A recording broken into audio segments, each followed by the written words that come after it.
To my friends that have listened to me and known me and supported me and loved me, thank you very much.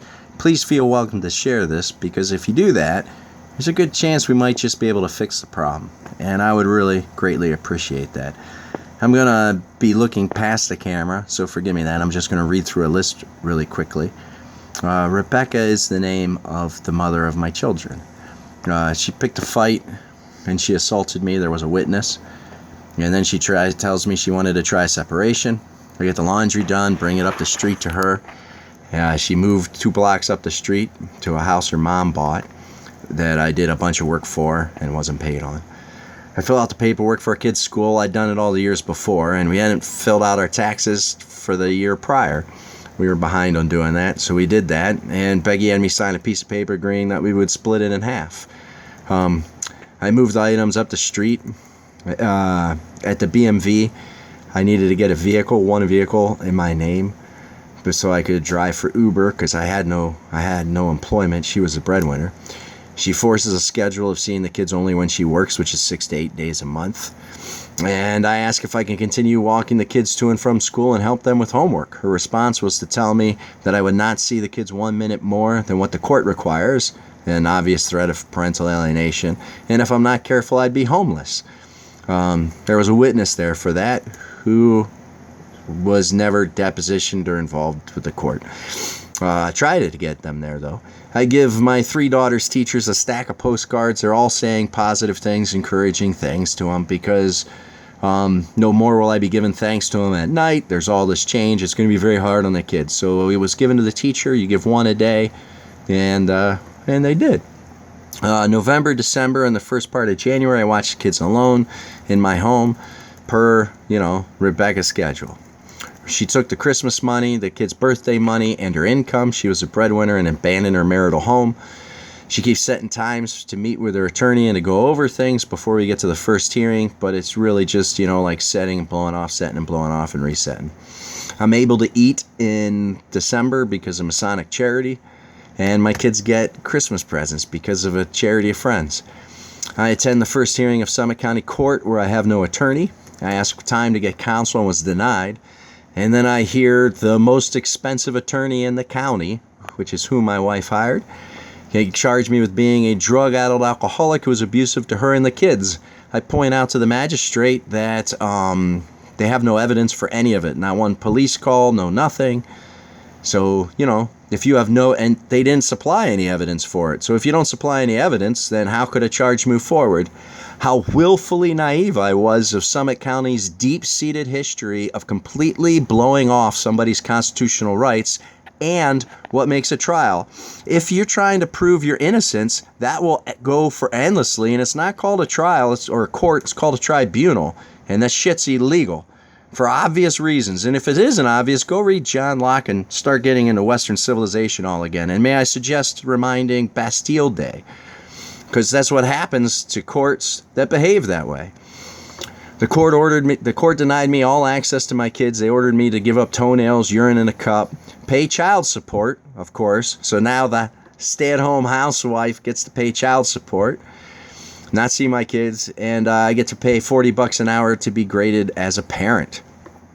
Rebecca then goes to the kids' school, where I filled out all the paperwork, chaperoned field trips, went to most parent functions, walked the kids to and from school so often that I was able to inspire other parents to join me in that, helped the board to see and overlook the value of fathers, to hire more on and make good use of them. Helped them with a reading program and was starting a leadership program. And Rebecca told a new principal lies about me, about whatever, drug-addled alcoholic. And as such, the kids weren't even allowed to sit outside with their friends waiting for somebody to pick them up.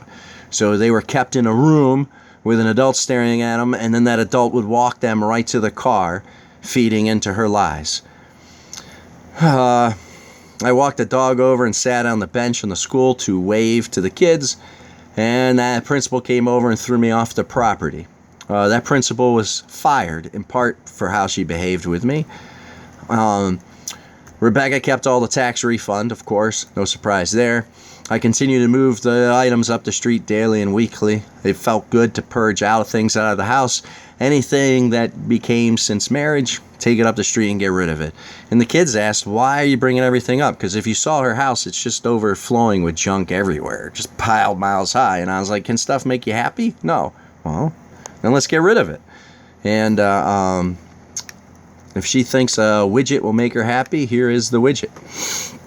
And so then I get graded by the staff of everybody in there as being a parent, and was found to be a wonderful parent. The toenails and the urine were shown to be clean. It was obviously I had a deep relationship with my kids, so now I'm expecting the court to turn and fix and clean up their mistakes. That doesn't happen. I'm finally able to retain an attorney. I get my water turned on. I couldn't afford anything going into the winter. I could afford either electric, gas, or water. Like I had to pick. So I picked gas and electricity and stuck downspouts in trash cans and pulled out my backpacking pump and did water that way. So when the water got turned on, I lost the water heater. That's okay. I'll spend the next year taking cold showers because there's no water heater in the house. Rebecca sues, claiming that my attorney she had met with 4 years prior. So she was meeting with attorneys before the birth of our son or even the pregnancy with our son. So trying to block my ability to then retain and use them. My attorney wins, and this frivolous claim goes her way. But at $250 an hour, you're just eating up a part of my budget, right? And around here, you can't get an attorney to represent you for your divorce unless you give him $5,000, and it's $250 an hour. Well, when you're earning $10 an hour on average, if you're lucky, some nights it's even less than that with Uber, you're just frittering through. Like that judge will make you wait 2 hours before you see. That's a whole week of labor just gone. Like that, gone. Rebecca hires contractors and remodels a bathroom at her mom's house with the kids present, even though later this will be the reason that she gives why I can't have them in this house. Rebecca takes the kids on an overnight vacation with my parents, who physically, verbally, emotionally, sexually abused me and my sister, and showed no difference or remorse about any of their actions in the past. And so as such, my kids only saw my parents at a restaurant or someplace public. Because if you're not going to be honest about what you were and you're going to continue with the same abusive behaviors, you don't get to hang out and spend more time with kids. So now that I don't have any say to the kids, the first thing she goes is takes them on an overnight with child abusers.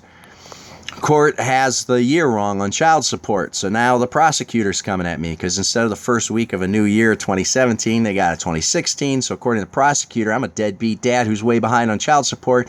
So now they're garnishing everything that they can get a hands on, which isn't much because I don't have anything, right? Rebecca and I meet with the court mediator. Rebecca agrees to the previous schedule that she forced on me. I protest saying the times with kids should be 50-50 unless there's any evidence otherwise. The mediator stated that I was the highest reviewed parent she'd ever seen in her career, and the mediator tries to get Rebecca to close the gap from about 40% of the time to 50%, and Becky refuses. Then Becky's attorney sues the mediator for acting like an attorney because there's an obvious error of logic, right? I give you a schedule, you're watching the kids with nobody over your head. I show myself to be a liar to the court. And now you're back to watching the kids without any chaperone. And then what's going to come next? Next is going to come the charge that I'm abusive again. I'm still being abusive to the husband and the kids, and the house is not fit for him, right? We just move on to other lies. So now I'm back to watching. The mediator successfully defends against all the suits. She was named professionally and personally. I'm watching the kids about 40% of the time in the house that I literally have been rebuilding for them with no supervision or restrictions. The magistrate orders Becky to pay me spousal support. I never see a penny. Somehow Randall Lowry is able to get that just shoot away. Randall is Becky's attorney. He's the most expensive attorney in the county who has maintained an unhealthy and unprofessional relationship with the judge. For instance, he's always been the top donor to the judge. The judge prior, he hung out all day with them over when they weren't working in the court. He hang out with them over at the country club where he bottom fed on weak relationships trying to break up households. It's a long-standing history of being a predator on child abuse, right? Who loses in all this? I knew what I married. I married my wife because of how she was broken. I never gave her shame for anything of what she was. But making a career off of willfully lying in court, showing an obvious lack of understanding of due process or what evidence looks like or what integrity looks like. If the Bar Association did their job, Randall Lowry would not exist. But in Ohio, the Bar Association has taken away no attorney's license. So it's just this cesspool of fetid crap, including one Randall Lowry. So I keep moving stuff up to Becky. My house is inspected by the court in the middle of the week with no kids present. I had 2 cold air events returns, like the registers removed so I could vacuum dog hair out of it. And I was installing 3/4-inch hardwood floor in the dining room because it was overage from a job, and if you get good free material, you use it. And I was able to do that work, so I did it. And I was short 1 box, so there was like a little bit of, a lip, a 3/4 edge of lip in dining room. And because of those air register vents and installing that hardwood floor, that was the reason given for why my house was unfit for kids. Rebecca's house never got inspected. Sometime later, without any explanation, the order for spousal support's reversed. Child support payments are still being expected. And since I don't have a job, the court just makes up make-believe on I am capable of earning this much, and so you pay this much. They increase it, by the way. Child support pay. Judge grants Rebecca's new request to have me reviewed by a shrink. Now, this is stunning. After all the evidence that has been shown, and I offer it, I willfully submit to their horse shit. And you would think that there would be an apology and gratitude shown for the fact that my constitutional rights and how a whole trial is supposed to take place has been thrown aside, and my kids haven't been able to be with me at all, right? Because they're not even allowed in the house or any of this nonsense. There was huge interruptions and unnecessary dilemmas and nonsense with the kids. Anyhow, so I meet with the court-ordered shrink and I ask for counseling with the kids. His quote, "We don't do that. We're not here to do that." I point out that it would be covered by my spouse's insurance. We're not here for that. I point out to him that, listen, either what my wife is saying is correct, which means those kids need counseling, or what I'm saying is correct, which means those kids need counseling. I thought we were here because we were worried about the best interests of those kids. That's not what we're here for.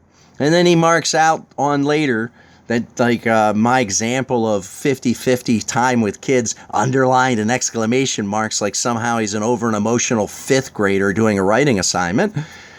That was an example of how unreasonable I am as a parent. The transmission goes in the minivan. I can't pay for the attorney. The $5,000 was used up with the nonsense and fake crap we were chasing out. And I learned that my parents write a 8-page plus hate letter of me. And I point out to the shrink that this is exactly why I've chosen not to involve them in my life, and I don't.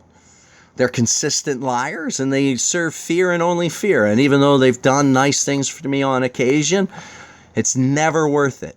It's never been worth it, and it'll never be worth it. I want nothing to do with them in my life, and as such, I don't. So what would they know about me or my marriage? My minivan gets a new transmission so that I can drive around the kids, because there's a huge dilemma, right? The kids can't be in the house. I can't cook for them. I can't have them overnight. So we walk. We walk everywhere. I don't have a job. I don't have any income. I'm behind on child support.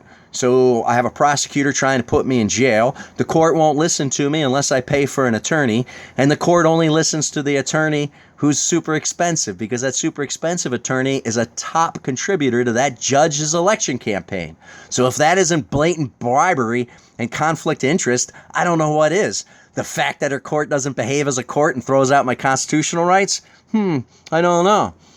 So I had made a lesson plan with an amazing, brilliant teacher when the shrink was to watch me interact with the kids, and we made cards of thanks to hide in the house for them thanking their mom and their grandma, whoever they'd like, and then cards to take into school or the community in general. Something positive just to leave there so somebody can find like this little emotional happiness, throughout the day. All the kids expressed in front of that shrink that they wanted to spend 50% of the time. When is this going to end? I miss you, blah, blah, blah. All that turns out is hogwash, because for $6,500 you just buy the opinion of one Michael. He doesn't actually do his job with any quality. The judge grants me a brief extension to find counsel, and she tells me, and I quote, that if I loved the kids, I'd have a bathroom done. So, a stay-at-home housewife whose deadbeat husband chose to be underemployed, who abandoned her marital home, who told lies to justify the abandonment of the marital home, that's the sentence you say to me. You never clean up your mess.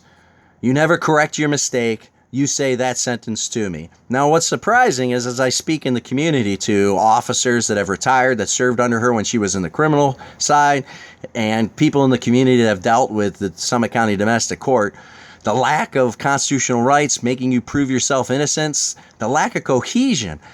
How about a mother who the father of the child is in and out of jail because of methamphetamines, cocaine, alcohol, lost his driver's license for it, then him and his buddies go over and drop 3 rounds trying to kill the mother of his children. That mother tries to take the evidence of being shot at by the drug alcoholic to court, and the judge refuses to hear that evidence. And that father has rights to his kids. I have no rights to my kids, to which I haven't even been able to see them in 6 months and have them in my own home for more than a year. Rebecca's mother purchased the house across the street from the one she was in. So, meanwhile, they're arguing to this judge with the most expensive attorney in the county that they're poor, while mommy gives her a house with no note on it, buys the house across the street, buys another house for her sister, and then wants to pretend somehow that the hardship is hers and I'm the deadbeat dad, right? It works out perfectly in the fact that the judge is a willfully sexist. She is exquisitely judgmental, but not in the way that is blindfolded with balanced scales, nor in the way that allows for me to speak nicely. I called Akron Bar Association and I learned that I am not special. I am quite common, and then this has been happening all the time. I borrow money from a friend to retain the attorney. The attorney does not listen to anything about what took place because he would have done it so much differently, right? He wouldn't, well, why didn't you deposition the school? Go, deposition the school. Go do this. So he does nothing. He pulls me into an office where he tells me he's not supposed to read what the shrink says about me, only reads through the portion that the shrink talks about me, and reads very slowly to me, which is frustrating because I'm paying him $250 an hour to have him slowly read to me things that are obvious, blatant lies that we have evidence to prove otherwise to. But every time I try to stop him to interject that there's evidence that obviously goes against this, or there's errors to the stories, he just yells and screams at me. And what do? I can't go find another attorney. I have no money. I doubt I'll be able to get my money back from him. There's a court date that's set. I don't know what it is. I've bicycled to that court numerous times to just be by myself. I've bicycled to the court to then sit and wait hours and pay hundreds and hundreds of dollars for the privilege to watch an attorney walk into a back room and the judge and the 2 attorneys chat for 10 minutes and come out, and none of the evidence that I have is heard. None of the evidence that the court has seen is addressed. It's absolute shameful. Like the notion that being in closed chambers out of habit is someplace that facilitates integrity. Someplace where there's no recording, no witness, no documentation of anything that's said, and the person who's sitting back there gave you the money that allowed you to be on the bench. In what fucking world is that reasonable? Huh? And if you find that my aggression and frustration is a little much at this, imagine your constitutional rights are stripped away from you so that you can have the privilege to have a front row seat to watching your children be abused with child abuse. It's frustrating. So I have no knowledge when the court date is, And my attorney shows up and tells the judge that he doesn't want to be my attorney and fuck it, I'm out. And so the judge just gives everything right down the line to Rebecca, so I have no rights to the kids, decides that I'm capable of earning more money, and so I should be spending even more on child support, and in no way do I get 50% time with my kids. And they want me to use some system that I have to pay more money for the privilege to do it. And now I got a bill for the rest of the court for the privilege of this, and if I don't pay the court fees, they're going to arrest me. I got the prosecutor on my butt because I'm a deadbeat dad behind, and there is no review process, right? So when the court hits the pooch, it's not like the prosecutor steps to the plate. Heaven forbid if you had a conversation with the prosecutor, because he took an oath to protect my kids and me from due process. You want to do your job? Stop chasing dads. But you get a check from the feds for every deadbeat dad you collect, don't you? So it's easier and more cost effective for you to be a coward, county prosecutor. So I haven't seen my kids for more than a half a year. We had Christmas outside in a sailboat in the backyard because they weren't allowed in the house. We had Thanksgiving in the front yard for everybody to see, carried the furniture out there because they weren't allowed in the house. And my son's been denied access to me for more than half his life. Then the mother sues me for the house that I built, claiming that I somehow owe for a back mortgage, even though my wife's pay receipts, her deposit, shows that she repaid her mom in full for the house. And I did more than $70,000 of work, significantly more than what was borrowed to buy this house. I did for the mother and got stiffed and didn't get paid. And I'm being billed out for court fees, back child support, and this house that I built for my kids is being took from me. And that's a lot. And I'm not unique. And this is happening all over the state of Ohio. And in the great state of Pennsylvania, for instance, 80% of everybody who went through the domestic court didn't need an attorney. Their domestic court views it as a family in crisis. And if you help that family in crisis, it'd be far cheaper for everybody.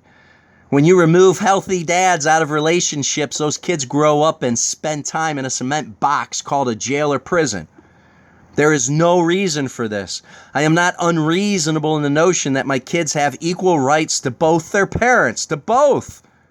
And the fact that we're 2 years into this process and she has willfully spent tens of thousands of money to facilitate parental alienation that she claimed, and it was a premeditated act, is child abuse. And to those of you who haven't experienced child abuse, know nothing about child abuse, and want to pretend that being hit with a stick is abuse, you're wrong. Being hit with something can be abuse, but that bruise heals and moves on. You hate the thing that's hurting you. When your loved ones, when your parents teach you to hate yourself, you will spend the rest of your lifetime lost in darkness, traumatizing yourself. It's so much more destructive. It's so much more damaging. So stop pretending that parental alienation in any way is less of a child abuse than being raped by your father, because it's not. And I've experienced both. So, could you share this message? It's an election time. It's time that we spend time to think about our court systems and what's going on in your local court systems. It's time that we stop pretending that this travesty that so many of you have already experienced, stop pretending it's okay. Stop letting it go. If we all just spend a little bit of time paying attention to this problem, it could be rectified so quickly, because those pieces of shit that sit in that bench are elected pieces of shit, and they answer to the will of the people. And if a bar association is not going to step up to the plate and get rid of 10% of all of attorneys every single year, because that's how you raise the bar and allow for better and better attorneys to happen, but rather you challenge and you get rid of no attorneys, well then it's time the people's voice is heard. So please like it, please share it, please. Thank you so much for your time. And if you're in a position where you're able to give, please consider donating so that I can end child abuse with at least my children. I miss them, they miss me, and it's wrong that they have no rights to me, and it's even more wrong that the fact that I know that they deserve half the time with their father that's being cited as an example of my unreasonableness, I would cite that as an example of the Summit County and the state of Ohio's willfulness to participate and profit off of an obvious child abuse. Because after all, they get to knock a check for 3% of everything that collects between them, right? For child protective services. It's grotesque. So thank you very much for your time. Know that you're loved and have a beautiful week. Thanks for sharing the story, and I appreciate it.